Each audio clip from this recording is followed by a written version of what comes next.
Bismillahirrahmanirrahim. Assalamualaikum warahmatullahi wabarakatuh. Innal hamdalillah nahmaduhu wa nasta'inuhu wa nastaghfiruh wa na'udzu billahi min shururi anfusina wa min sayyiati a'malina. May yahdihillahu fala mudilla lahu wa may yudlil fala hadiya lahu. أشهد أن لا إله إلا الله وحده لا شريك له وأشهد أن محمدا عبده ورسوله صلى الله عليه وعلى آله وصحبه وسلم تسليما كثيرا أما بعد.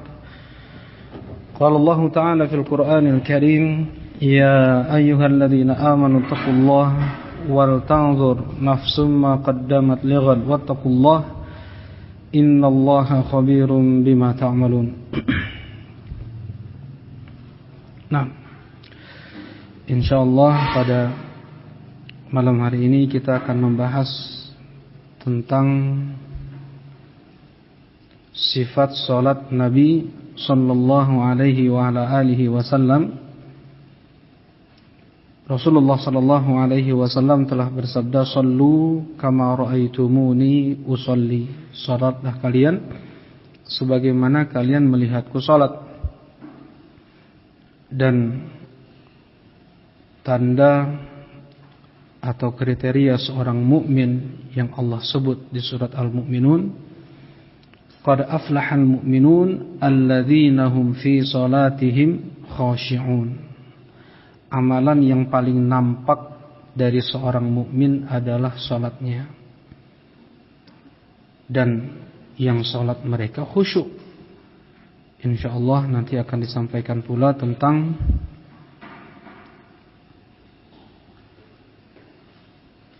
hal-hal yang bisa membuat seseorang khusyuk dalam salatnya.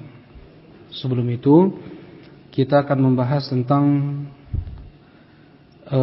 faraidus shalah wa sunanuha, kewajiban-kewajiban dalam salat dan yang itu hukumnya sunnah. Yang pertama, syarat. Ada pula yang mengatakan rukun. Syarat salat, di antara syarat salat, di antara arkanus shalah adalah an-niyah. Harus ada niatan.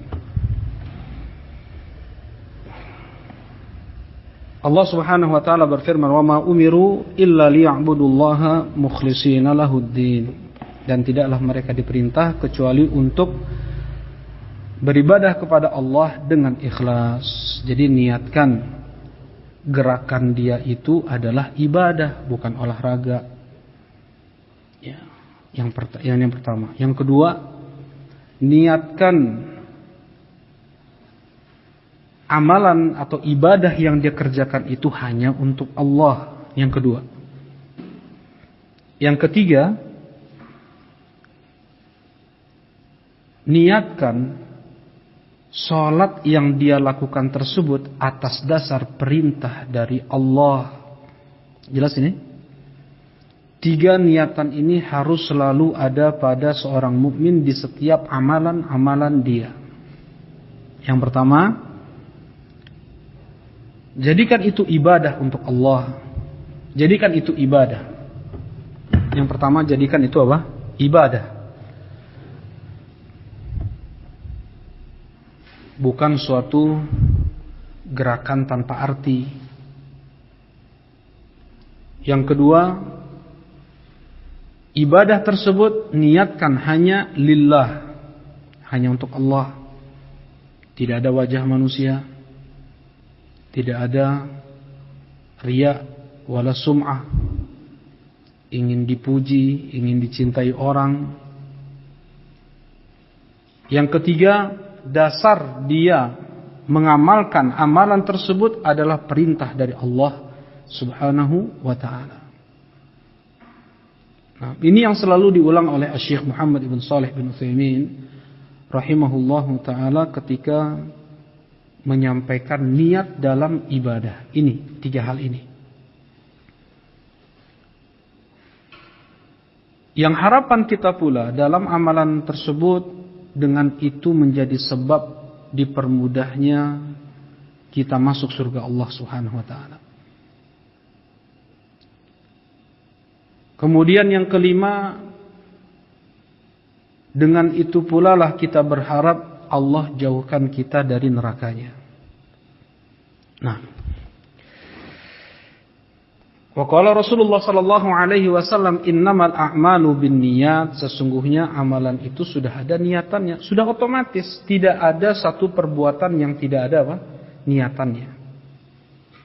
Kecuali orang gila, orang yang mengigau.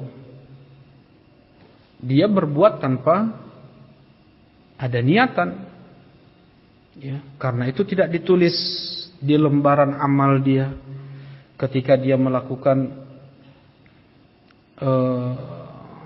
kezaliman misalnya, anak kecil, dia melakukan kezaliman kepada temannya atau kepada orang lain, rufi'al qalam 'anits thalath, diangkat pena, maksudnya tidak ditulis di lembaran amal dari 3 orang. Anin naim hatta yastayqidh, dari orang yang tidur sampai dia bangun. Yang kedua, anil majni hatta yaqil, orang yang tidak akal sampai dia berakal.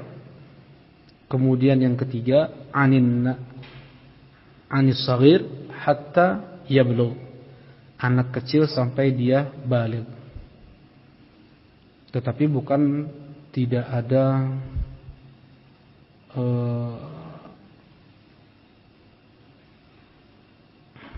apa ya?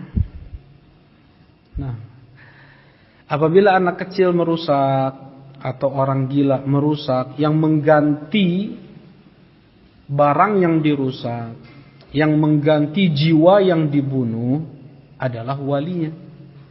Wali orang gila ini, wali anak kecil ini, kasih 3 miliar, 100 ekor unta.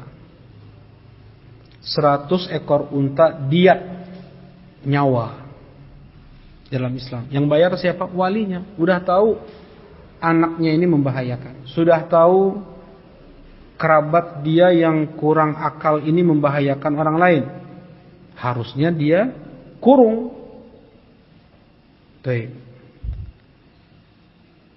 Nah, jadi innamal a'malu binniyat, sedangkan yang sehat, setiap amalan itu sudah ada niatannya, sudah otomatis. Niat itu sama dengan tujuan, niat itu sama dengan maksud. Wa innamal likulli imri'in ma nawa, dan setiap orang tergantung apa yang dia niatkan. Ada yang dia niatkan untuk seluruh amalannya itu adalah lillahi ta'ala. Qul inna salati wa nusuki wa mahyaya wa mamati lillahi rabbil alamin. Katakanlah sesungguhnya salatku, sesembelihanku, hidupku dan matiku hanya untuk Allah. Tidak ada makhluk dalam amal ibadah dia. Ada juga yang dia beribadah untuk dunia, yang dia beribadah untuk wanita. Kata Rasulullah SAW, "Faman kanat hijratuhu ila Allah wa rasulih, fahijratuhu ila Allah wa rasulih." Siapa yang hijrahnya karena Allah, ikhlas karena Allah, berdasarkan perintah tuntunan dari Nabi SAW, fahijratuhu ila Allah wa rasulih, maka dia akan mendapatkan pahala hijrahnya dari Allah berupa jannah, dan dia bisa bersama Rasulullah SAW nanti di surga. Ya. Jadi yang kedua itu adalah balasan untuk yang pertama. Siapa yang hijrahnya karena Allah, ikhlas karena Allah, wa rasulih, berdasarkan tuntunan dari Nabi, sunnah dari Nabi, perintah dari Nabi. Tidak boleh seorang muslim dia hidup dengan kelapangan hati di negeri kufar. Ana bari liman mata baina dhahrani kuffar. Aku berlepas diri dari seorang muslim yang dia mati di negeri kafir. Mati di Singapura karena berlibur. Mati di Amerika, di Eropa, di Jepang, di Cina sana karena dia berlibur, negeri kufar. Rasulullah tidak akan memberikan syafaat, mustahil, walaupun dia mengucapkan la ilaha illallah, walaupun dia menjaga salatnya. Ana bari liman mata baina dhahrani kuffar. Wajib hukumnya hijrah dari negeri kafir kecuali mereka orang tua, wanita, anak-anak yang lemah, enggak punya harta untuk hijrah, tidak tahu tujuan, tidak punya kekuatan untuk hijrah. Fahijratuhu ilallahi wa rasulih, maka pahala hijrahnya Allah kasih dari Allah, yaitu jannatullah. Dan Rasul maksudnya dia bisa bersama dengan Nabi sallallahu alaihi wasallam di jannah. Wa man kanat hijratuhu lidunya yusibuha, dan siapa yang hijrahnya karena dunia, ya, mencari nafkah, kan pahala juga. Tetapi jangan diiringi ibadah yang besar, yaitu hijrah, dengan ibadah yang itu rutinitas per hari. Hijrah itu ibadah yang sangat besar. Hilangkan niatan yang lain kecuali hanya hijrah lillahi wa rasulih. Ya. Dia niatannya untuk mencari dunia. Awim ra'atin yang kihuha, atau dia hijrahnya itu karena seorang wanita yang mau dia nikahi. Ibadah bukan? Beda pahala nikah dengan pahala hijrah. Kalau dia hijrahnya, pindahnya dia dari satu negeri ke negeri lain untuk menikahi seorang wanita, ibadatan lillah, hanya pahala nikah itu yang dia dapat. Dia enggak mendapatkan pahala apa? Hijrah. Jelas ini?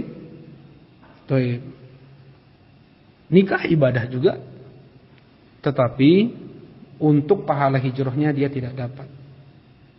Dan hijrah itu luar biasa pahalanya di sisi Allah Subhanahu wa taala. Nah, fa hijratu ila ma hajara ilaihi. Baik. Jadi yang pertama, rukun atau syarat salat adalah an-niyah. Niat. Salat apa? Ya. Ada dalam hati dia mau jelas mau 4 rakaat nih.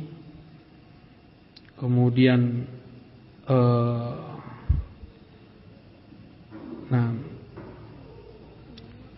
sholat wajibnya sudah ada di dalam hatinya, ya. Dia enggak ragu. Baik. Masuk ke permasalahan berikutnya, hal yutalaffadhu biha, apakah dilafatkan niat tersebut? Qala syekhuna fi sifatis shalah. Di sini dikatakan, berkata Asy-Syaikh Al-Albani rahimahullahu taala, "Tsumma kana yastaftihu as-salata biqaulihi Allahu akbar."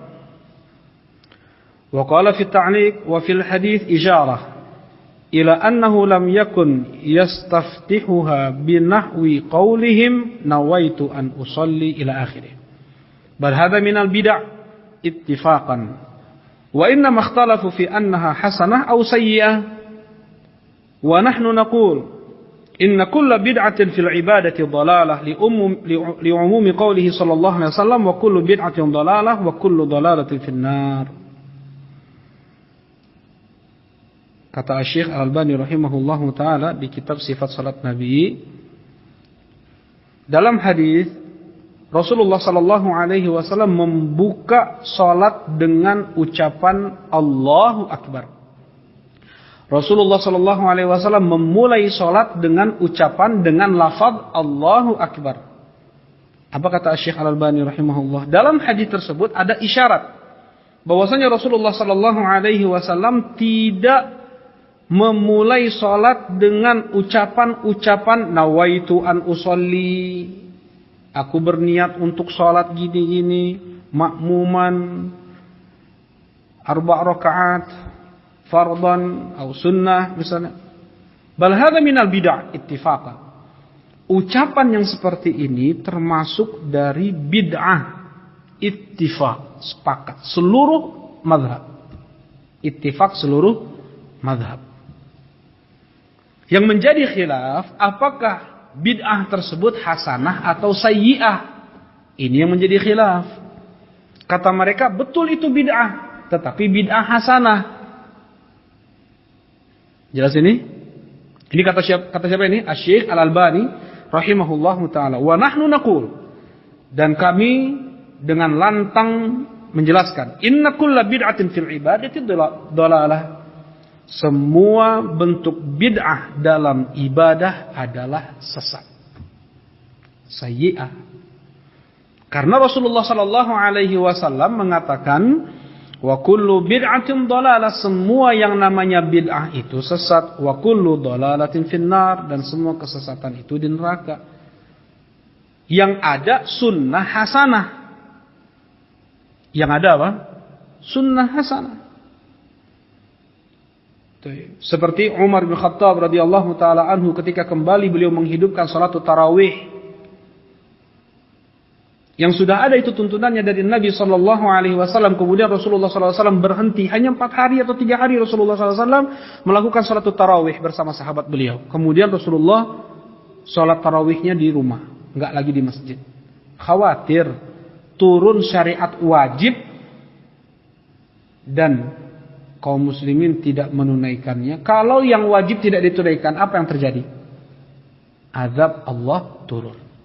Karena sayang Rasulullah kepada umat ini, Rasulullah menahan diri untuk salat tarawih di masjid. Ya. Begitu juga ketika Rasulullah SAW ditanya, "Alikulli am ya Rasulullah, apakah haji ini setiap tahun ya Rasulullah?" Rasulullah berpaling. Rasulullah enggak mau jawab. Dikejar lagi, "Ya Rasulullah, alikulli am, apakah haji ini setiap tahun ya Rasulullah?" Rasulullah enggak mau jawab. Kalau aku bilang iya, na'am, kalian enggak akan lakukan. Kalau kalian tidak lakukan, turun azab Allah untuk kalian. Nah, karena sudah ada contoh dari Nabi Shallallahu Alaihi Wasallam salat tarawih 4 hari atau 3 hari, setelah itu tidak pernah lagi Rasulullah SAW melakukan salat tarawih di masjid. Di zaman kekhilafahan Abu Bakar As-Siddiq radhiyallahu taala anhu pun tidak dikerjakan hal demikian. Di zaman Umar bin Khattab dihidupkan lagi, apa namanya itu? Bid'ah atau sunnah? Ya, bukan bid'ah hasanah, itu adalah sunnah hasanah. Jelasin insyaallah. Tidak ada namanya bid'ah hasanah. Wa kullu bid'atin dhalalah wa kullu dhalalatin finnar. Setiap yang bid'ah itu sesat. Menambah-nambah agama, mengurangi-ngurangi agama.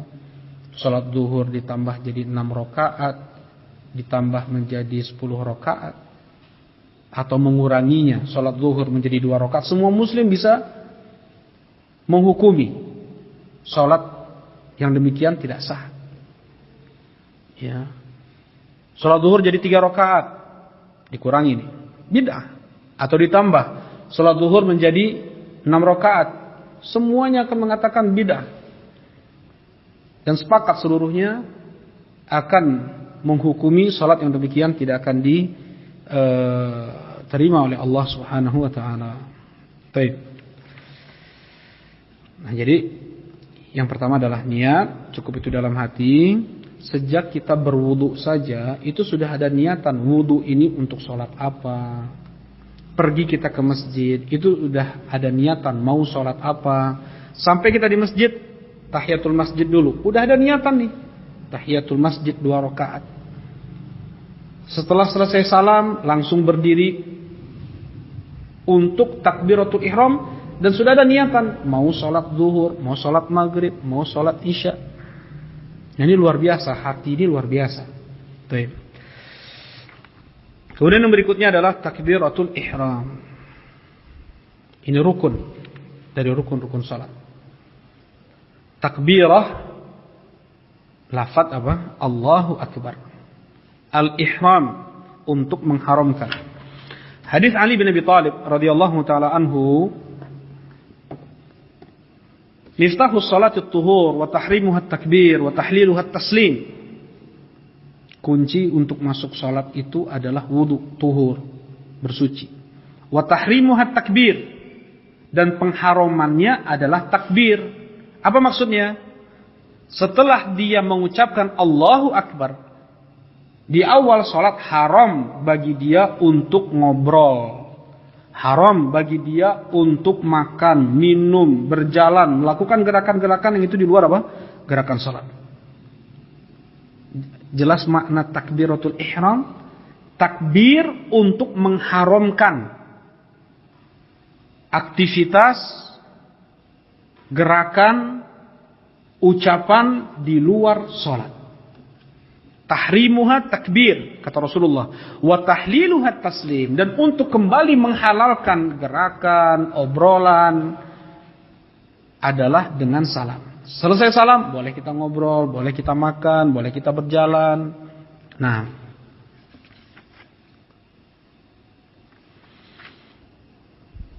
jadi takbirah, ucapan apa tadi? Ucapan takbir ya, Allahu Akbar. Bagaimana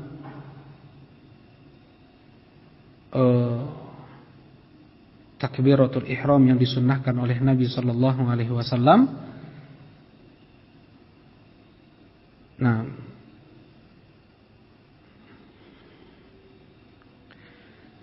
karena Rasulullah sallallahu alaihi wasallam idza qama ila salati i'tadala qa'iman wa rafa'a yadayhi hatta yuhadi bihi mankibaihi. Rasulullah sallallahu alaihi wasallam apabila beliau mau berdiri salat, i'tadala qa'iman, beliau berdiri tegak dulu. Wa rafa'a yadayhi, kemudian mengangkat kedua tangannya. Hatta yuhadhi bihima mankibai, sampai sejajar dengan kedua bahu beliau. Nanti insyaallah akan kita baca hadisnya. Terkadang Rasulullah SAW pun mengangkat sampai sejajar dengan daun telinga.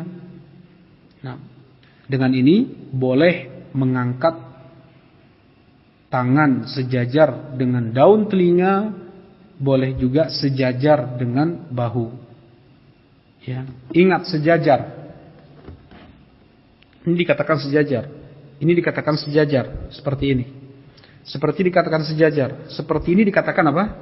Sejajar. Ketika Rasulullah sallallahu alaihi wasallam beliau sujud, posisi tangan beliau adalah sejajar dengan bahu. Bagaimana antum sujud? Gini kan? Ini dikatakan sejajar dengan bahu. Ada yang kayak gini sujudnya?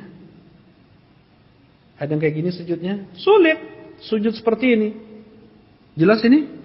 Betul, ini dikatakan sejajar dengan bahu. Tapi begini pun sejajar dengan bahu juga. Dalilnya mana? Ketika Rasulullah SAW sujud, disifati sifat sujudnya Rasulullah SAW, kedua tangan beliau itu sejajar dengan bahu. Gini. Tentunya apa? Seperti ini. Sampai terlihat putihnya kedua ketiak beliau. Kalau kayak gini bisa? Nggak bisa. Jelas ini insyaallah? Nah,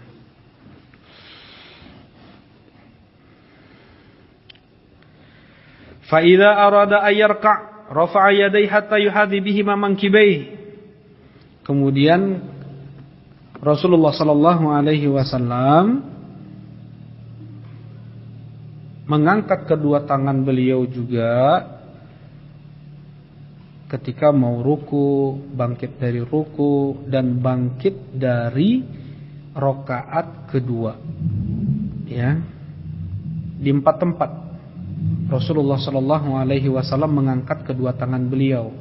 Yang pertama ketika takbiratul ihram, yang kedua ketika mau ruku, yang ketiga ketika bangkit dari ruku, yang keempat ketika bangkit dari rakaat kedua untuk ke rakaat ketiga. Ya, setelah tasyahudul awal untuk ke rakaat ketiga. Ini yang sering Rasulullah sallallahu alaihi wasallam kerjakan. Ya, walaupun terkadang Rasulullah pun mau sujud pun angkat tangan juga ada. Tetapi tidak sering. Nah, bagaimana posisi tangan? jemari telapak tangan ketika diangkat untuk takbiratul ihram atau takbirat al-intiqal atau takbir-takbir dalam perpindahan gerakan salat.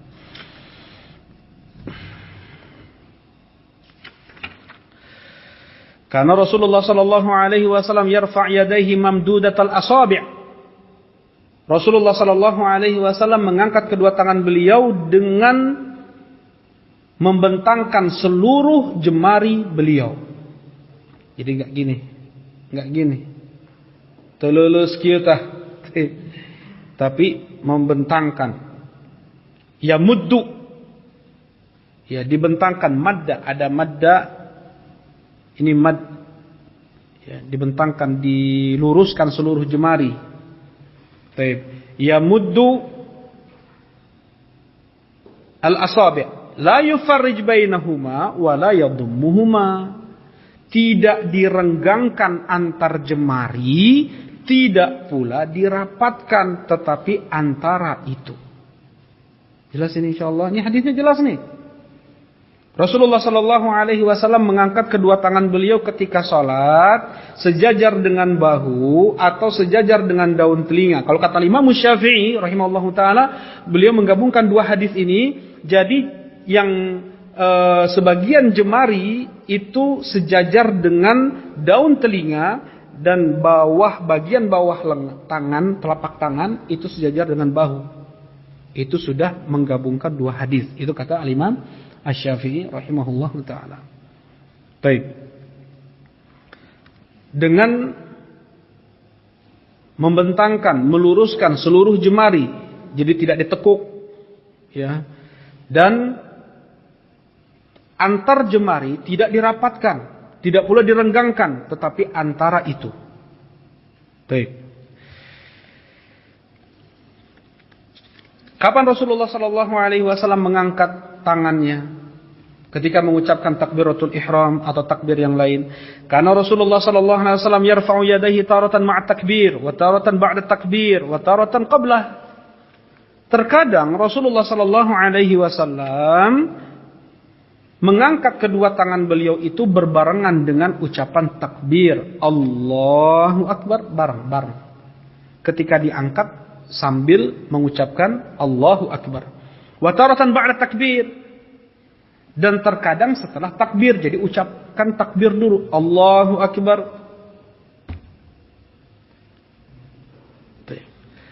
Wa taratan qablah. Dan terkadang sebelum takbir, angkat tangan dulu baru Allahu akbar. Semua itu sunnah dari Nabi sallallahu alaihi wasallam. Tidak boleh yang satu menyalahkan yang lain. Ya. Hadis ini dikeluarkan oleh Imam Al-Bukhari rahimahullahu taala. Nah,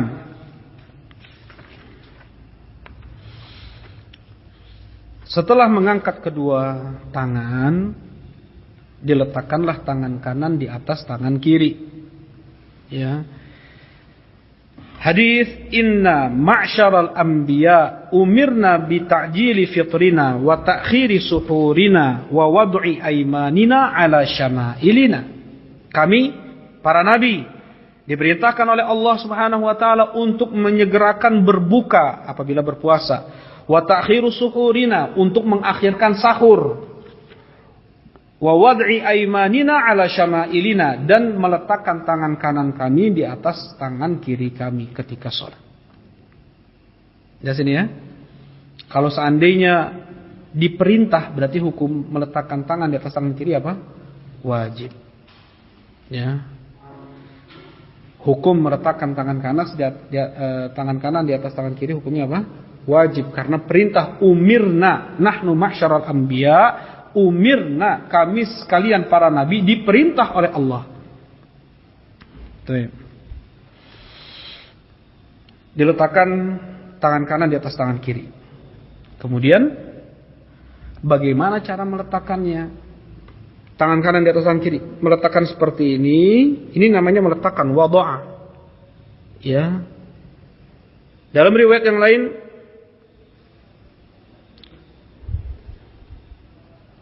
wa kana ahyanan yaqbid bil yumna 'alal yusra. Rasulullah SAW terkadang hanya meletakkan tangan kanan di atas tangan kiri begitu saja. Terkadang Rasulullah SAW yakbid, menggenggam tangan kiri, ya, menggenggam tangan kiri dengan tangan kanannya seperti ini, ya, digenggam lengan tangan kiri dengan tangan kanan, ya, dengan jemari tangan kanan.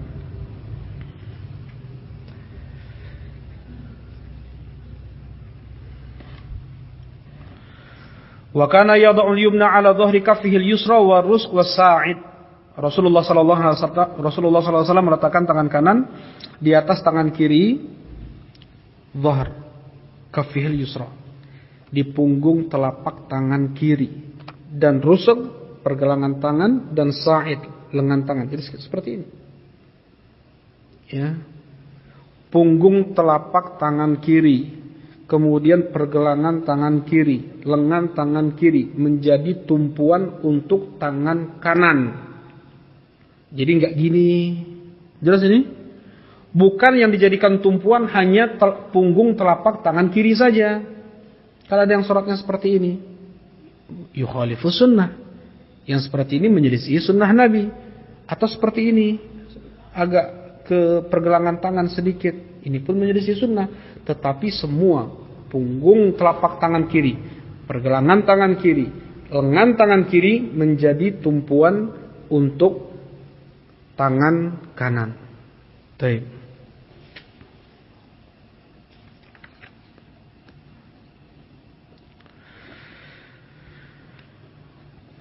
Kemudian dikeluarkan oleh Abu Dawud dan Ibnu Khuzaimah, dihasankan oleh Asy-Syaikh Al-Albani rahimahullahu taala, wa kana yad'uhuma 'ala sadr. Rasulullah sallallahu alaihi wasallam meletakkan kedua tangan beliau di atas dada. Di atas dada. Ini dikatakan dada, di sini dada. Nah, Asy-Syaikh Muqbil rahimahullahu taala, beliau mendhaifkan hadis ini, ya. Jadi seandainya pun itu di atas perut, sah. Baik. Setelah takbiratul ihram, setelah mengangkat kedua tangan, setelah meletakkan tangan di atas dada atau di bawah dada, apa kemudian yang dilakukan? Du'a'u al-istiftah. Boleh du'a'ul istiftah, boleh du'a al-iftitah. Wa yakun ba'da takbiratul ihram wa qabla al-qira'ah. Dibaca langsung setelah takbiratul ihram, sebelum membaca surat. Tidak ada perintah dari Nabi sallallahu alaihi wasallam untuk membaca doa al-istiftah. Karena itu hukum membaca doa al-istiftah sunnah mustahabbah. Banyak dalil datang dari Nabi SAW tentang doa al-istiftah. Ada yang paling sahihnya, yaitu riwayat Abu Hurairah radhiyallahu taala anhu, Allahumma ba'id baini wa baina khataayai. Ini yang paling sahihnya. Mau itu wajjahtu wajhiya lilladzi fatara samawati wal ard hanifan musliman wa ma ana minal musyrikin, itu pun sahih. Subhanaka Allahumma wa bihamdika wa tabaraka asmuk wa ta'ala jadduk wa la ilaha ghairuk, itu pun sahih. Allahu akbar kabira walhamdulillahi katsira wa subhanallahu bukratan wa asila, dan yang lainnya banyak. Dan Rasulullah sallallahu alaihi wasallam mengkhususkan untuk qiyamul lail dengan Allahumma rabb Jibril wa Mikail wa Israfil fatiras samawati wal ard alimul ghaibi wasyahadah anta tahkum baina ibadika fima kanu yakhtalifun ihdina makhtalifa fihi minal haqqi bi'idnik innaka tahdi man tasha' ila shiratal mustaqim. Ada 9 lebih tentang doa al-istiftah, semuanya boleh dipakai, dan yang paling afdalnya adalah bergantian, tidak satu doa istiftah saja yang dipakai, agar kita bisa fokus, ya, dengan berganti-ganti. Semua zikir yang datang dari Nabi sallallahu alaihi wasallam itu kita pakai. Kemudian setelah selesai membaca doaul istiftah, apa yang kita baca? surat Al-Fatihah. Kata Rasulullah sallallahu alaihi wasallam, la salata liman lam yaqra bi Fatihatil kitab. Tidak sah salat apabila tidak dibaca surat Al-Fatihah. Tetapi sebelum membaca surat Al-Fatihah, sebelum membaca ayat Al-Qur'an, apa yang kita baca? Farhan, at-ta'awudz, al-isti'adzah. Ya. Fa idza qara'tal Qur'ana fasta'iz billahi minasyaitonir rajim. Apabila engkau hendak membaca Al-Qur'an, maka beristi'adzahlah, mintalah perlindungan kepada Allah Subhanahu wa taala dari syaitan ar-rajim. Ya, kita mengucapkan a'udzubillahi minasyaitonir rajim. Apakah membaca al-isti'adzah itu setiap rakaat? Karena setiap rakaat kita membaca surat Al-Fatihah. Apakah setiap rakaat kita membaca al-isti'adzah atau hanya di rakaat pertama saja? Lapang. Ya, sebagian ulama cukup di pertama saja. Sebagian ulama di setiap rakaat. Lapang. Mau di pertama saja boleh. Mau di setiap rakaat boleh. Kenapa? Karena dia menyela qiraatul Quran itu dengan zikir. Dan itu tidak perlu apa? Al-isti'adzah kembali ketika dia melanjutkan bacaan Al-Quranul Karim. Jelas ini? Baik. Sekalipun itu di luar sholat, apa hukum membaca al-isti'adzah di luar sholat ketika baca Quran? Zahir dari ayat di surat An-Nahl, fa idza qara'tal Qur'an fasta'idz billahi minasyaitonir rajim. Apabila engkau membaca Al-Qur'an, maka minta perlindunganlah kepada Allah dari asyaiton ar-rajim. Zahirnya apa? Wajib kan? Zahirnya wajib, perintah dari Allah Subhanahu wa taala. Baik. Dan yang rajih adalah sunnah. Mana dalilnya? Apa sharifnya? Kan harus ada dalil ya, kemarin ya. Ya, semua perintah dari Al-Qur'an dan hadis Nabi, hukum asalnya adalah wajib. Bisa berubah menjadi sunnah atau mubah apabila ada sharif, ada dalil lain yang mengubah hukum wajib tersebut menjadi sunnah. Nah, mana dalilnya? Dalilnya adalah hadis Anas bin Malik radhiyallahu taala anhu, ketika Rasulullah SAW sedang bersama para sahabat, tiba-tiba beliau tertidur. Kemudian beliau terbangun sambil tersenyum dan berkata, Bismillahirrahmanirrahim. Para sahabat bertanya, apa yang membuatmu tersenyum ya Rasulullah? Turun kepadaku satu surat, Bismillahirrahmanirrahim. Inna a'tainakal kautsar fasholli li rabbika wanhar inna syani'aka huwal abtar. Atadruna mal kautsar? Apakah kalian tahu apa itu al-kautsar? Allah wa rasuluhu a'lam. Fa innahu nahrun fil jannah wa adanihi rabbi. Itu adalah sungai di surga yang Allah janjikan untukku. Nah, di sini Rasulullah SAW mengucapkan isti'adzah tidak? Tidak. Ya, dengan demikian hukum membaca isti'adzah yang asalnya zahir dari ayat ini adalah wajib menjadi sunnah. Jelas ini? Baik. Seperti kemarin mana sharif takhlil asabi'. Hadis Abdullah ibn Zaid ibn Asim, hadis Utsman ibn Affan tentang detail tata cara wudu Nabi SAW tidak disebutkan di sana apa?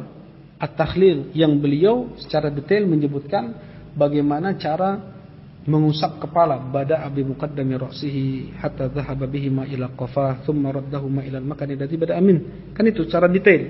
Kemudian tidak disebutkan di sana takhlil al-asabi'. Nah, kemudian membaca al-isti'adzah tersebut dengan israr, ya, pelan, tidak dikeraskan, sekalipun dia imam.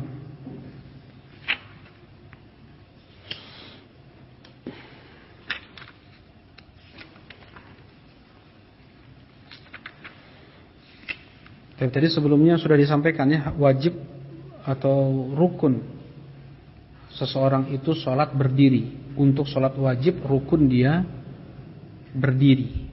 Jadi rukun ini lebih daripada wajib. Kalau tidak ditunaikan maka tidak sah rakaat tersebut. Kalau wajib ditinggalkan bisa dengan sujud sahwi. Ya, dia lupa misalnya wajib tasyahud awal tidak dikerjakan. Rasulullah SAW pernah lupa tasyahud awal tidak dikerjakan, beliau sujud sahwi. Nah, tetapi ketika Rasulullah SAW lupa 2 rakaat zuhur atau asar, ya, beliau kerjakan zuhur atau asar cuma 2 rakaat. Jadi ada rukun yang tertinggal di sana. Rasulullah tetap kerjakan yang kurangnya. Beliau sempurnakan 2 rakaat, kemudian sujud sahwinya setelah salam. Rasulullah SAW pernah melakukan salat zuhur atau salat asar sampai 5 rakaat. Sujud sahwinya setelah salam. Sujud sahwi yang sebelum salam itu dikerjakan oleh Rasulullah SAW apabila ada ragu. Ini 3 atau 4 rakaat. Ada ragu. Ya. Dan kita mana yang lebih yakinnya?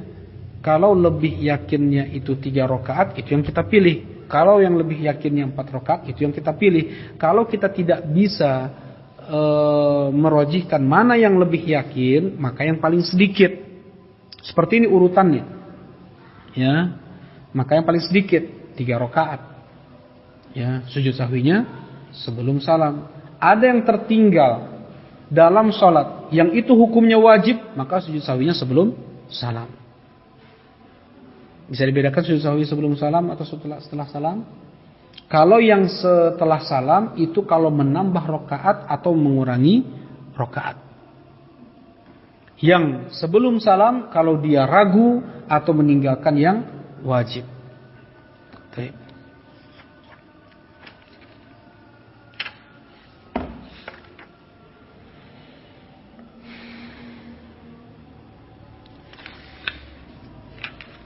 Nah, kemudian yang berikutnya adalah qiraatul Fatihah fi kulli raka'atin wa hiya rukun. Membaca surat Al-Fatihah di setiap rakaat dan itu hukumnya adalah rukun. Tadi hadis Ubadah bin Samit, la salata liman lam yaqra' bi Fatihatil kitab, tidak sah salat yang tidak dibaca surat Al-Fatihah. Nah.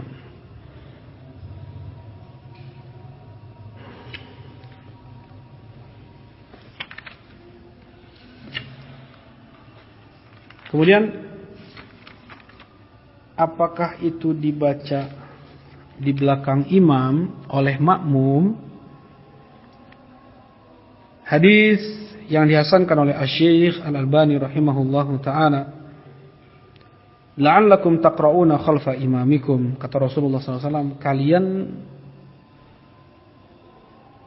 membaca di belakang imam kalian. Qulna na'am hadzan ya Rasulullah. Kata para sahabat, iya, kami membacanya cepat ya Rasulullah. Kami baca surat cepat ya Rasulullah. La taf'alu. Jangan kalian lakukan.